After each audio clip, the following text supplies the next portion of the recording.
Mahigit 1,000 taon na ang nakakaraan nang maging isa ang sentral na lupain.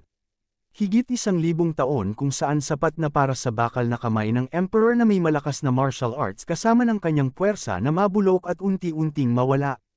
1,000 taon ay sapat na para sa mga apo ng mga bayani na tumayo laban sa mundo, sa mga martial artist at mandirigma na hindi matiis ang kawalang hustisya. Pero imbis na labanan ng paniniil ay napili nilang maging aso sa nakakataas at makapangyarihan. 1,000 taon na naghihirap ang mga mahihirap at walang pag-asa. Pero kung kailan natanggap na ng mga tao na wala ng pag-asa, ay isang bagong kontinente ang natuklasan. Ang lugar kung saan ay mararating gamit lamang ang barko at maglalakbay sa tila walang katapusang dagat. Doon ay matatagpuan ang malapad na kalupaan na may malawak na gubat at kapatagan.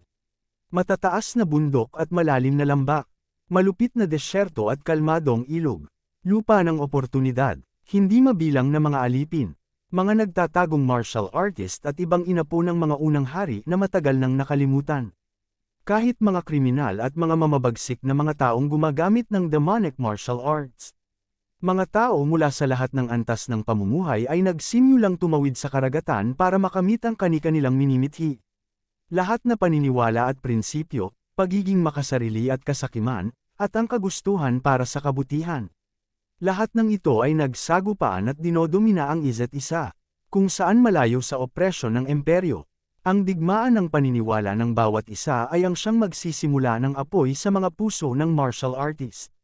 Sa gitna ng magulo at malupit na mundong ito, may isang tao na malayang naglalakbay at ginagawa ang kanyang gusto.